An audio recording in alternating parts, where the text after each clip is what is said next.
అనేక ప్రభుత్వాలు, పార్టీలతో కూడా సంబంధం లేదు, అనేక ప్రభుత్వాలు కూడా ఆ రోజు ప్రధానమంత్రి గారి విజ్ఞప్తి మేరకు, కేంద్ర ప్రభుత్వ విజ్ఞప్తి మేరకు రాష్ట్ర ప్రభుత్వాలు కూడా మరి పెట్రోల్ మీద రాష్ట్ర ప్రభుత్వం వేస్తున్నటువంటి పన్నులు తగ్గించాయి.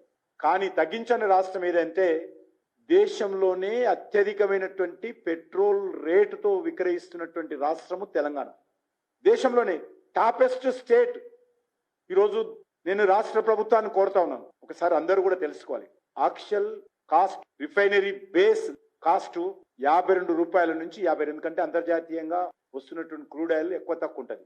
Refinery base cost 52 to 56 rupees each litre. Freight dealer commission అంటే ట్రాన్స్పోర్ట్, పెట్రోల్ పంపులకు ఇచ్చేటువంటి dealer commission 4 to 5 rupees. Transport expenditure, dealer కి ఇచ్చేటువంటి కమిషన్ ప్రతి లీటర్ మీద cost 4 to 5 rupees. Government of India వేసేటువంటి ట్యాక్స్ సెంట్రల్ ఎక్సైజ్ డ్యూటీ అంటారు, కేంద్ర ఎక్సైజ్ డ్యూటీ. అది 6 to 7 రూపీస్ ఉంది.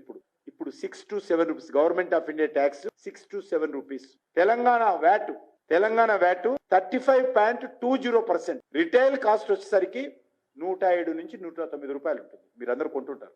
ఈ రోజు 3 రూపాయలు పెరిగితే ఆ 3 రూపాయల మీద కూడా 35% రాష్ట్ర ప్రభుత్వానికి పోతుంది. పెట్రోల్ మీద 3 రూపాయలు ఇప్పుడైతే పెరిగిందో దాని మీద కూడా రాష్ట్ర ప్రభుత్వానికి 35%కి వెళ్తుంది.